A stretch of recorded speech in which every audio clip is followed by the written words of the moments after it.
Hi students, today I am going to start our new topic that is normal form. देखो अभी तक जो हमने काम किया है हमने किया rank of matrix. Rank of matrix हमने दो तरीके से निकाली, एक डिटर्मिनेंट मेथड और दूसरा एलिमेंट्री मेथड।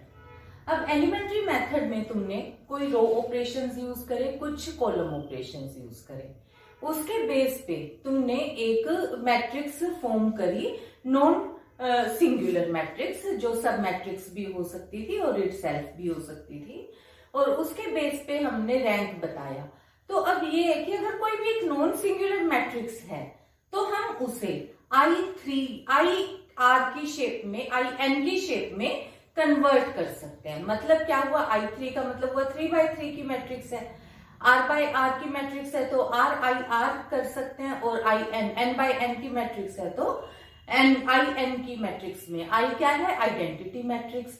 मतलब आज हम यहाँ पे एक नॉर्मल फॉर्म कर रहे हैं जिसमें कि हम किसी भी नॉन सिंगुलर मैट्रिक्स को उसकी आइडेंटिटी मैट्रिक्स के इक्विवेलेंट प्रूव करेंगे, और उसमें हम कुछ रो ऑपरेशंस यूज करेंगे, कुछ कॉलम ऑपरेशन।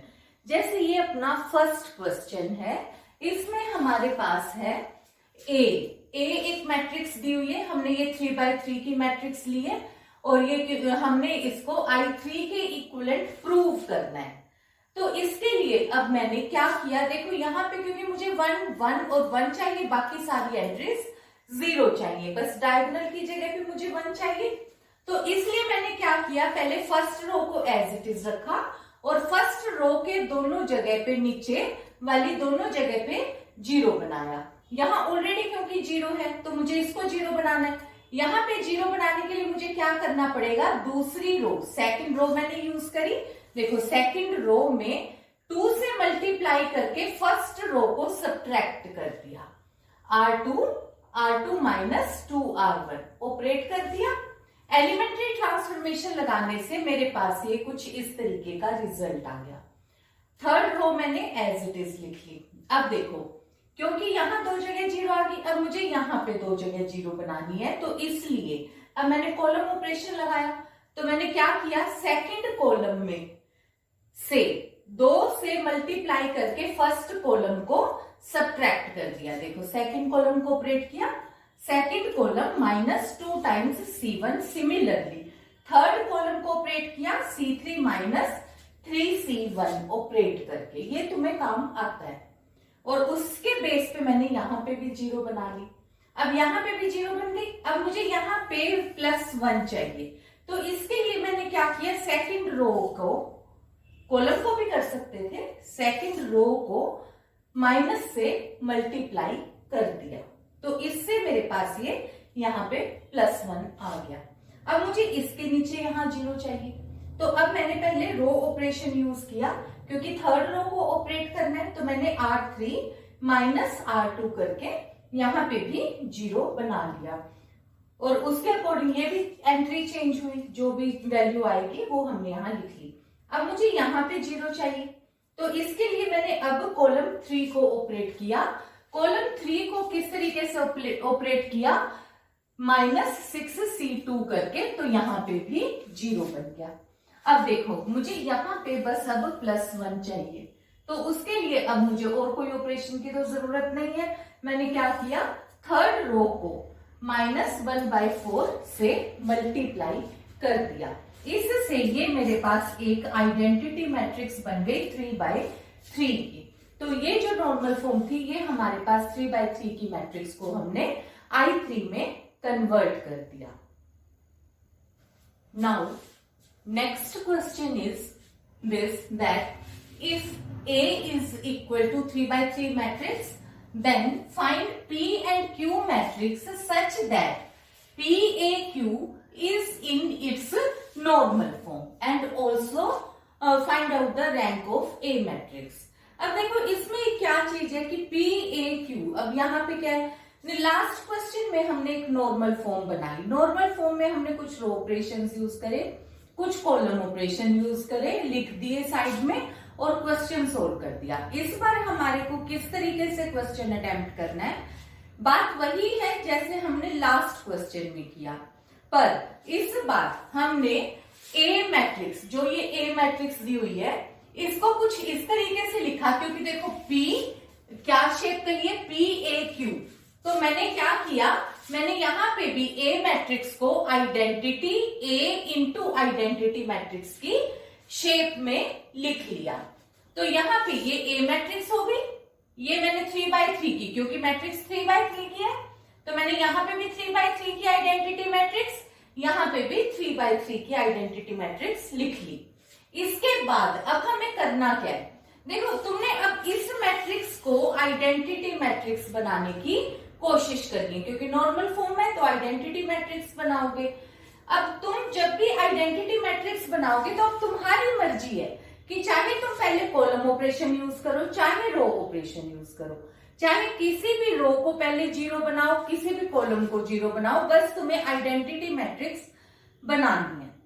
तो उसके लिए अब हमारे को करना क्या है यहाँ पे, देखो क्योंकि इस केस में फिर जब हमारी मर्जी है तो आंसर कैन बी डिफरेंट, कि पी और क्यू की इनफाइनाइट मैनी वैल्यूज आ सकती हैं। वो डिपेंड करेगा कि तुमने कौन सा एलिमेंट्री ऑपरेशन पहले लगाया है।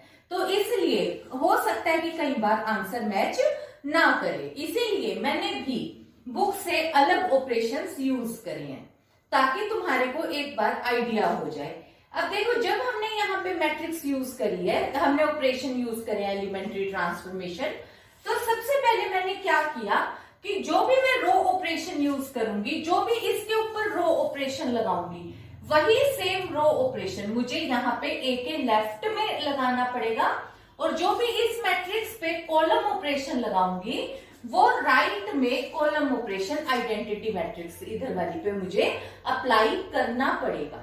तो इसके लिए अब सबसे पहले देखो, जो मुझे क्वेश्चन देखो मैं यहाँ पे भी 2 जगह पे 0 बना सकती थी, पर मुझे एकदम पहले मैं यहाँ पे 0 बनाना प्रेफर कर लेती हूँ, तो इसलिए मैंने ऑपरेशन यूज किया। पहले सेकंड रो में से 3 टाइम्स R1 माइनस कर दिया, थर्ड रो में से R1 as it is minus किया, जिससे कि मेरे पास कुछ ये वाली मैट्रिक्स इस तरीके की बन गई। अब क्योंकि मैंने रो ऑपरेशंस यूज कर रहे हैं ये दोनों, तो यही दोनों रो ऑपरेशन मुझे इस मैट्रिक्स पे भी अप्लाई करने पड़े। तो उससे देखो पहली रो तो मैंने टच ही नहीं करी, ये तो एज इट इज आ गया। सेकंड रो में मैंने क्या किया है, देखो 3 से मल्टीप्लाई करके यहाँ सब्ट्रैक्ट किया, तो ये वाली वैल्यू चेंज हो गई, ये एज इट इज ही रहेगी, क्योंकि 0 0 की वजह से ये मैंने एज इट इज सब्ट्रैक्ट किया, तो ये -1 0 1 आ गया। और ये क्योंकि कॉलम ऑपरेशन मैंने अभी लगाया ही नहीं, तो ये एज इट इज मैंने फिर से लिख दी। फिर आ जाओ, अब मैंने क्योंकि एक बार रो ऑपरेशन लगा दिया, तो मैं चाहूंगी क्योंकि पी ए क्यू शो करना है, तो कुछ ना कॉलम ऑपरेशन भी यूज कर लूं। अदरवाइज मैं चाहती तो आइडेंटिटी मैट्रिक्स केवल और केवल रो ऑपरेशन से भी कर सकती हूँ, केवल और केवल कॉलम ऑपरेशन से भी कर सकती हूँ, पर पी ए क्यू की फॉर्म बनानी है तो मैं कुछ रो ऑपरेशन भी यूज करना चाहूंगी, कुछ कॉलम ऑपरेशन भी। तो अब मैंने नेक्स्ट कॉलम ऑपरेशन यूज कर लिया। तो कॉलम ऑपरेशन में क्योंकि मुझे अब यहाँ पे पता है कि भी ये वाली वैल्यू देखो, क्योंकि यहाँ देखते ही मुझे पता लग गया कि ये दोनों सेम आ गई, तो इसलिए मैंने पहले ये वाली को ही 0 बनाने का सोच लिया कि सबसे पहले मैंने इस रो को 0 बनाने के लिए क्या, इस कॉलम को 0 बनाने के लिए क्या ऑपरेट किया, कॉलम 3 में से कॉलम 2 को सब्ट्रैक्ट कर दिया। तो यहाँ पे तो तीनों एंट्रीज 0 हो गई। तो अब क्योंकि इसको तो मैंने टच नहीं करना, क्योंकि ये तो रो वाला पोर्शन है, तो यहाँ पे मैंने कॉलम वाले में, राइट हैंड साइड वाले में अब क्या किया है, देखो यहाँ पे C3 कॉलम में से C2 को माइनस किया, तो यहाँ पे यहाँ वाली एंट्री पे अपने पास क्या आ गया, -1। ठीक है, बाकी ये एज इट इज ही रहेगा। अब वापस आ जाओ, अब देखो क्योंकि हम कोशिश करेंगे कि एक तो यहाँ पे अपने को 0 चाहिए, एक यहाँ पे 0 चाहिए। अब चाहो तो तुम देखो रो ऑपरेशन भी यूज कर सकते हो, अब ये तुम्हारी मर्जी है। एक ही रो ऑपरेशन लगाने से देखो यहाँ पे भी 0 हो रहा था, यहाँ पे भी 0 हो रहा था, ये तुमने देखना है कि रो ऑपरेशन लगाना है कि कॉलम ऑपरेशन लगाना है, क्योंकि मैं थोड़ा सा मिक्स करके, तो अब मैंने क्या किया, C2 माइनस C1 ये ऑपरेशन मैंने यूज किया, जिससे कि मेरे पास एकदम से ही यहाँ पे 0 आ जाएगा। देखो ये वाली वैल्यू से यहाँ एज इट इज 0 आ गया, तो यहाँ पे वैल्यू मैंने इस तरीके से यहाँ 0 बना दी, तो ये वाली, क्योंकि कॉलम ऑपरेशन, यहाँ पे ये वाला -1 की एंट्री आ गई। फिर अब देखो यहाँ पे -2 तो अब मैंने, क्योंकि देखो यहाँ पे अब तो मैं रो ऑपरेशन यहाँ पे भी लगा सकती हूँ, ठीक है, कॉलम ऑपरेशन अब नहीं लगा सकती। तो मैंने अब क्या किया, अब मैंने यहाँ पे रो ऑपरेशन लगाया, R3 में से R2 को माइनस किया तो यहाँ 0 हो गया। और वही सेम ऑपरेशन मैंने इस वाली मैट्रिक्स पे भी अप्लाई किया, क्योंकि कॉलम नहीं था तो इस वजह से इसको मैंने एज इट इज, जैसे ऊपर लिखा हुआ था एज इट इज ही है नीचे लिख दिया। अब इसी तरीके से फिर अब यहाँ पे देखो ये मेरे पास है -2। अब चाहूं तो देखो मैं इस रो को -2 से मल्टीप्लाई डिवाइड कर सकती हूँ, और चाहूं तो इस कॉलम को -2 से डिवाइड कर सकती हूँ, और उसी के अकॉर्डिंग पी और क्यू की वैल्यू चेंज हो जाएगी। तो अब मैंने यहाँ पे क्या किया, C2 को -1/2 से मल्टीप्लाई कर दिया, जिससे ये मेरे पास 1 आ गया, और इधर ये वाली कॉलम मेरी चेंज हो गई। अब देखो यहाँ पे ये मेरे पास एक नॉर्मल फॉर्म बन गई।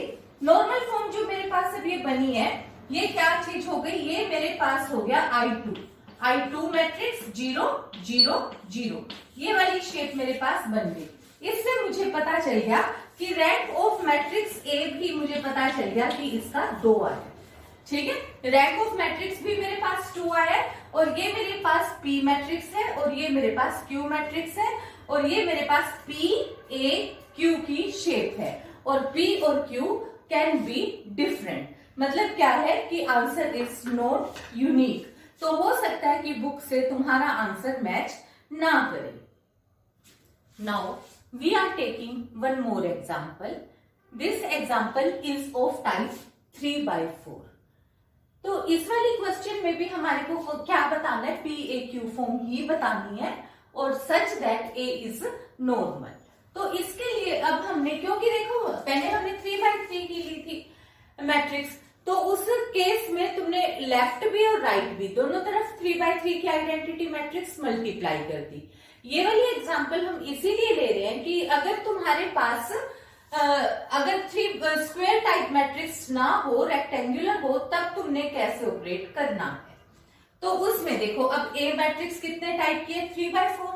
तो क्योंकि स्टार्टिंग में 3 है, तो तुमने यहाँ पे 3/3 मैट्रिक्स लिखी, तो A 3/4, क्योंकि A मैट्रिक्स मल्टीप्लाई करते हैं अपन, और फिर बाद में 4 है तो I 4/4। अब ये वाला में मैं, क्योंकि देखो रो ऑपरेशन तो तुम्हें ऑपरेट करने आती है, कि तुम्हें अब ये पता लग गया कि P और Q वाली फॉर्म में तुमने कुछ रो ऑपरेशन यूज करना है, कुछ कॉलम ऑपरेशन। लेफ्ट साइड तुम रो ऑपरेशन यूज करोगे, राइट हैंड साइड तुम कॉलम ऑपरेशन यूज करोगे। तो जब ये वाली मैट्रिक्स में तुम कोई भी ऑपरेशन यूज करके तुमने आइडेंटिटी मैट्रिक्स बनाना है।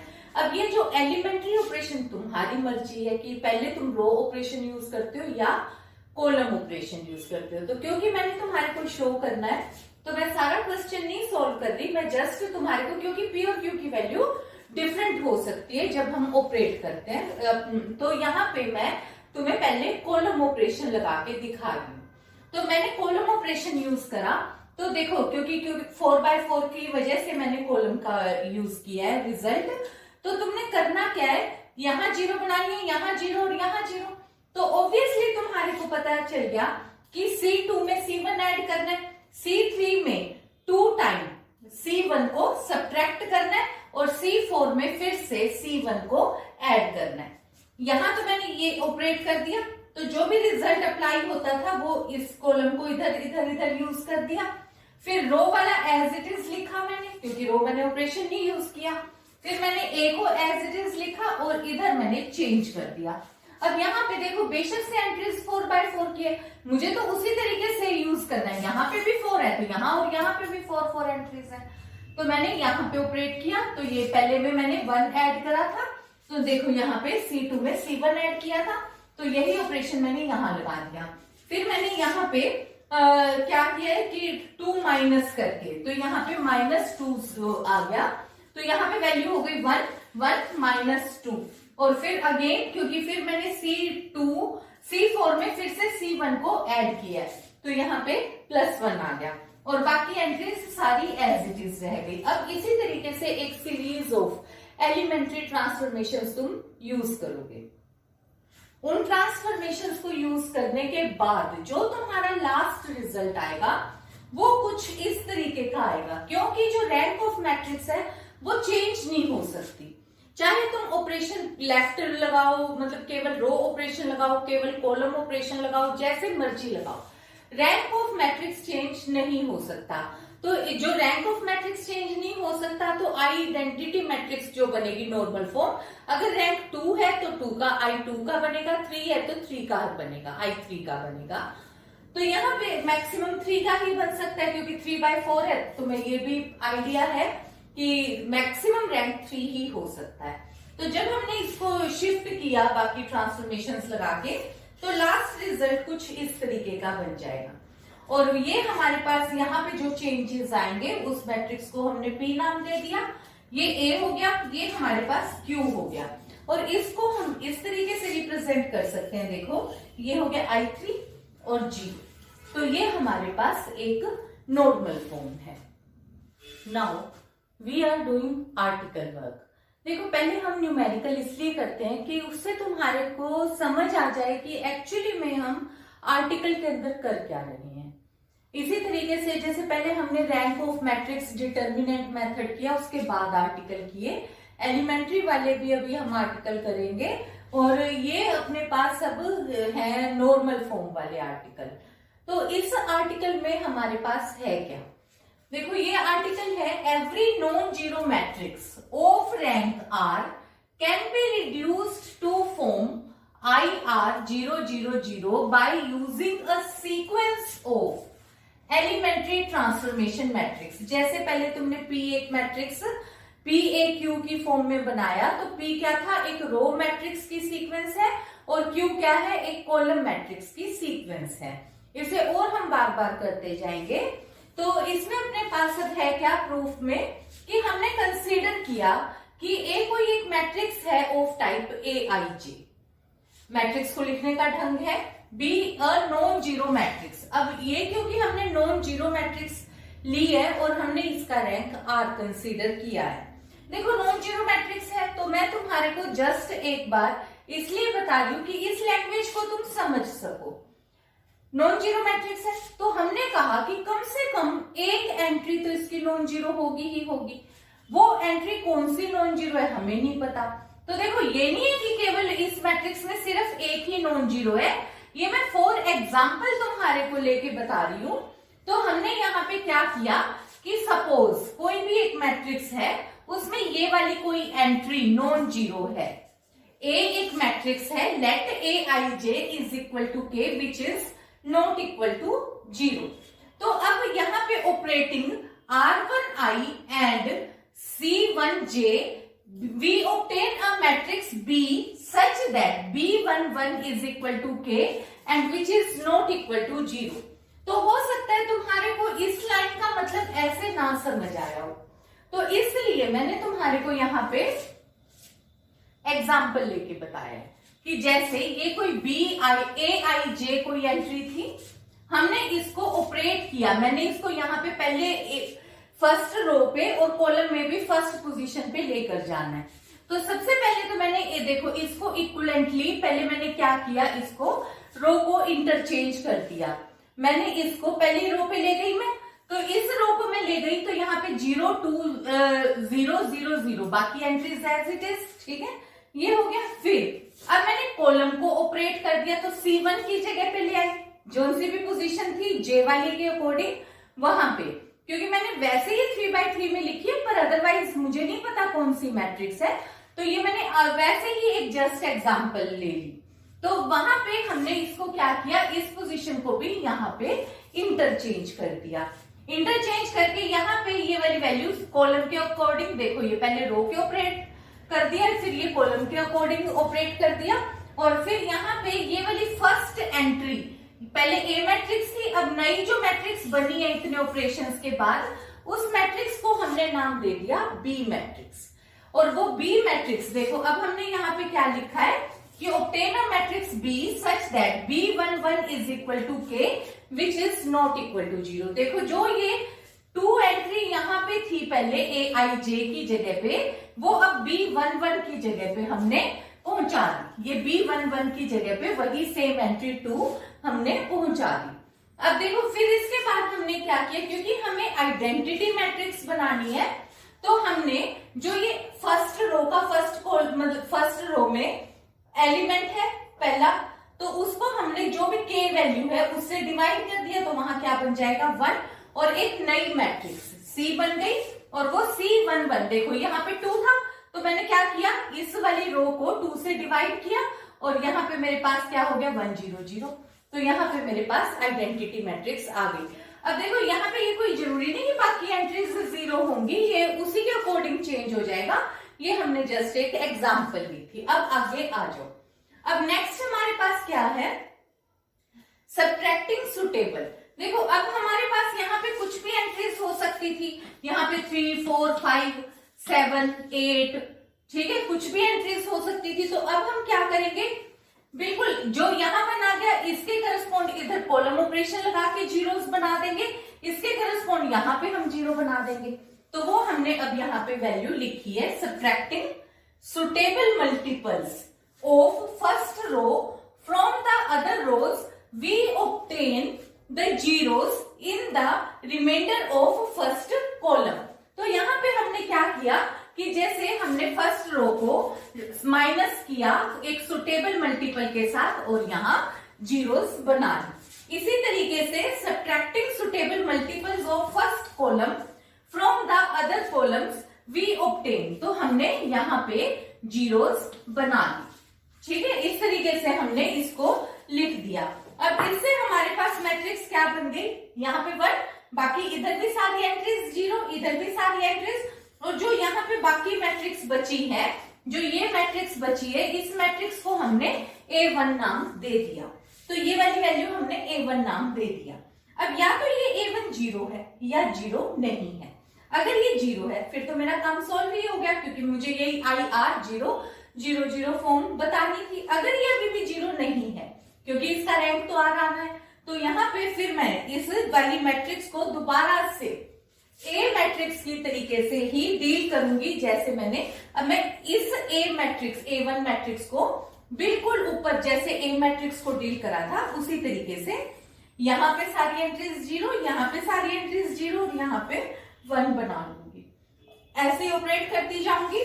तो अपने पास अब यहाँ पे क्या आ जाएगा, so A is not equal to 0, और क्योंकि rank of a matrix R है, तो every minor of order R plus 1 of A vanishes. Consequently, every minor of order R plus 1 of finally obtained matrix must be 0.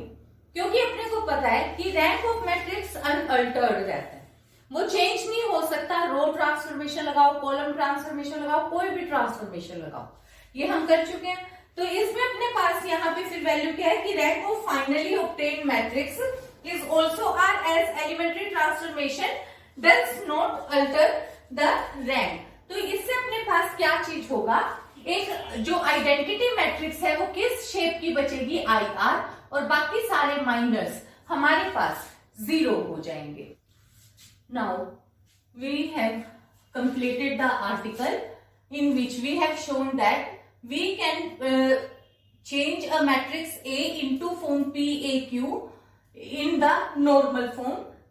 तो यहाँ पे अपने पास है let A be non-zero matrix of rank R, then there exists non-singular matrix P and Q such that PAQ is equal to IR 0 0। अब हमें यहाँ पे बताना क्या है कि आर्टिकल तो हमने कर दिया, हमने मैट्रिक्स A का रैंक R था वो भी हमने बता दिया, हमने बताया कि रैंक जो है मैट्रिक्स का वो एलिमेंट्री ट्रांसफॉर्मेशन यूज करने से चेंज नहीं होता, चाहे कोई भी एलिमेंट्री ऑपरेशन यूज करें।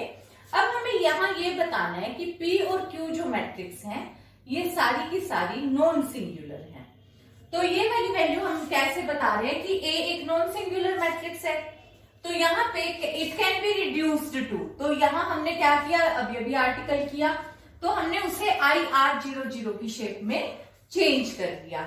अब उसके लिए हमने कुछ एलिमेंट्री रो ऑपरेशन लगाए, कुछ कॉलम ऑपरेशन लगाए। We know that every elementary transformation can be performed by pre multiplying और post multiplying with elementary matrix. हमने क्या किया, हमने row operation left hand side लगाए, column operation right hand side लगाए। तो ये प्री और पोस्ट, तो प्री मल्टीप्लाई जो हमने रो ऑपरेशन लगाए, पोस्ट मल्टीप्लाई जो हमने कॉलम ऑपरेशन लगाए। तो यहाँ पे हमने कहा कि अब देखो, कभी हमने कोई एक रो ऑपरेशन लगाया, फिर कॉलम लगा दिया, फिर रो लगा दिया, तो हमने यहाँ पे एक हमें नहीं पता कि हमने कितने रो ऑपरेशंस लगाए, कितने कॉलम ऑपरेशन, तो हमने उनको नाम दे दिया कि से P1 P2 up to PS। हमें नहीं पता कि किस क्वेश्चन में कितने लगेंगे ऑपरेशन। बी प्री मल्टीप्लायर्स, तो जो हमने रो ऑपरेशंस लगाए, इसी तरीके से Q1 Q2 QT जितने भी हमने कॉलम ऑपरेशंस लगाए वो सारे। Be the post multipliers, so P and Q being the product of elementary matrices are non singular। तो यहाँ पे अपने पास क्या हो गया, क्योंकि हमने एक रो को दूसरी रो से मल्टीप्लाई करके ऐड किया, किसमें किया था, आइडेंटिटी मैट्रिक्स में किया था। आइडेंटिटी मैट्रिक्स कितने ऑर्डर की थी, ऑब्वियसली वो आर ऑर्डर की ही होगी। तो वहां पे जब हम किसी भी एक रैंक मतलब रो से मल्टीप्लाई करेंगे, किसी भी या कॉलम से मल्टीप्लाई करके ऐड या सब्ट्रैक्ट करेंगे, तो आइडेंटिटी मैट्रिक्स के रैंक को कोई फर्क नहीं पड़ता और उससे वो एक बार कोई मैट्रिक्स P1 बन जाती है, फिर P2 PS, ठीक है। और वो सारी की सारी मैट्रिसेस कैसी आएंगी, नॉन सिंगुलर। और जब हम नॉन सिंगुलर टू मैट्रिसेस को मल्टीप्लाई करते हैं तब भी रिजल्ट नॉन सिंगुलर ही रहेगा, क्योंकि किन्हीं भी दो मैट्रिसेस को मल्टीप्लाई करने से रैंक चेंज नहीं होता अगर दोनों नॉन सिंगुलर हैं, ठीक है। तो किसी भी एक मैट्रिक्स का रैंक चेंज नहीं हो सकता।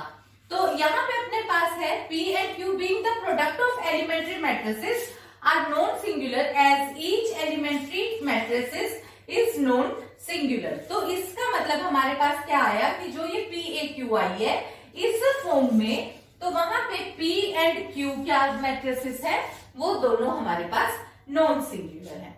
अब इसमें नेक्स्ट क्रोलरी क्या है हमारे पास कि एक नॉन सिंगुलर मैट्रिक्स है, तो जैसे कोई भी नॉन सिंगुलर मैट्रिक्स है तो हमने उसको किस चीज में कन्वर्ट किया है, नॉन सिंगुलर है तो इसका मतलब उसका ऑर्डर, जितने टाइप की मैट्रिक्स है, मान लो n बाय n की मैट्रिक्स है तो उसका ऑर्डर भी n होगा, और उसमें हम उसकी हर एक डायगोनल एंट्रीज को 1 बना सकते हैं, बाकी सारी 0 कर सकते हैं, और उसमें क्या आ जाएगा, n बाय n की आइडेंटिटी मैट्रिक्स हमारे पास आ जाएगी, और diagonal entries will be all 1। Now, in this corollary, we have to prove that every non-singular matrix is product of elementary matrices। तो अब यहाँ पे हमारे पास क्या है कि A एक मैट्रिक्स है जो कि नॉन सिंगुलर दी हुई है, तो नॉन सिंगुलर है तो उसका कोई ना कोई ऑर्डर भी होगा, तो हमने कहा कि से ऑफ ऑर्डर n है। तो इसका मतलब क्या हो गया, there exist non singular matrices. अभी हमने किया कि नॉन सिंगुलर मैट्रिक्स निकाल सकते हैं हम P और Q, तो वो क्या होंगी, such that P A Q will be equal to I N के इक्वल होगा, क्योंकि आइडेंटिटी मैट्रिक्स ये भी हमने प्रूव किया है, और P और Q दोनों नॉन सिंगुलर होंगी, ये भी हमने प्रूव किया है। अब देखो जो ये P है वो क्या है, प्रोडक्ट ऑफ कई सारी रो एलिमेंट्री ऑपरेशंस है, और ये Q क्या है, इसी तरीके से बिल्कुल same column operations, multiple of column operations हैं, डिफरेंट जो भी हमने लगाए, पहला दूसरा जो भी हमने ऑपरेशंस लगाए वो अब हमने अलग अलग से लिख लिए। जैसे पहले तो हम मैट्रिक्स में ही ऑपरेट करते चले गए, पर अब हमने यहाँ पे जो भी ऑपरेशन लगाया है, यूज किया है मैट्रिक्स पे, वो हमने उसका नाम यहाँ पे इस तरीके से P1 P2 PS, इसी तरीके से कॉलम ऑपरेशन के लिए Q1 Q2 QT तक रिप्रेजेंट कर दिए। इससे अपने पास क्या हो गया, जो ये P1 P2 PS, क्योंकि P मैट्रिक्स ये हो गई A, Q1 Q2 up to QT is equal to IN matrix के इक्वल हो गई। अब देखो, अब इसमें हमने क्या किया, जैसे ये एक मैट्रिक्स A है, तो A मैट्रिक्स है, और यहाँ पे इसके साथ है ये Q1 Q2 अप टू जो भी मैट्रिक्स, मैं दो ही यूज करके तुम्हें बताती हूँ यहाँ पे, और एक यहाँ पे है P1 P2 is equal to IN matrix है। तो देखो सबसे पहले हम यहाँ पे क्या करेंगे, A P2 यहाँ लिखा, Q1 Q2 लिखा और IN इधर। तो अब मैंने क्या किया, post multiplying by P1 inverse कर दिया, तो उससे ये चीज कट गई और यहाँ पे pre multiplying by P1 inverse हो गया। इसी तरीके से अब मैंने नेक्स्ट में क्या कर दिया, यहाँ पे P2 इनवर्स कर दिया और ये क्या हो गया, P2 इनवर्स से ये आइडेंटिटी हो गया और यहाँ पे ये हो गया P2 इनवर्स। तो देखो यहाँ पे ये जो वैल्यू आई है ये अपोजिट ऑर्डर में आई है, PS inverse up to P2 inverse, P1 inverse and so on. अब देखो अब यहाँ पे रिवर्सल में, अब यहाँ पे रिजल्ट में क्या है, पहले मुझे Q2 इनवर्स से मल्टीप्लाई करना होगा। तो अब मैंने यहाँ पे क्या किया, Q2 इनवर्स, तो यहाँ पे मुझे Q2 इनवर्स से मल्टीप्लाई करा। जब मैंने Q2 इनवर्स से मल्टीप्लाई किया तो ये मेरे पास एक आइडेंटिटी मैट्रिक्स बन गई। अब यहाँ पे आइडेंटिटी मैट्रिक्स बन गई तो मैंने क्या किया, Q1 इनवर्स से मल्टीप्लाई किया और यहाँ पे भी क्या आ गया, Q1 इनवर्स आ गया। तो इसी तरीके से अब देखो यहाँ पे P2 inverse, PS inverse up to P2 inverse, P1 inverse, यहाँ पे Q1 Q2 QT इनवर्स, इस तरीके से हमारे पास रिजल्ट आएगा। तो A is product of non singular matrix, क्योंकि हर एक मैट्रिक्स अपने को पता है कि नॉन सिंगुलर है, ऊपर P1 P2 PS है चाहे Q है, तो बट अब हमारे को पता है कि A हम मान के ही चले कि नॉन सिंगुलर मैट्रिक्स है। तो इसका मतलब क्या हो गया, A भी नॉन सिंगुलर, इधर भी नॉन सिंगुलर मैट्रिक्स, लेफ्ट भी राइट भी। तो हमने क्या कंक्लूड किया, so it follows that every non singular matrix is the product of elementary matrices. तो आज का हम अपना टॉपिक यहीं पे खत्म करते हैं। Hope so that everything was clear to you. See you again. Till then, have a nice day.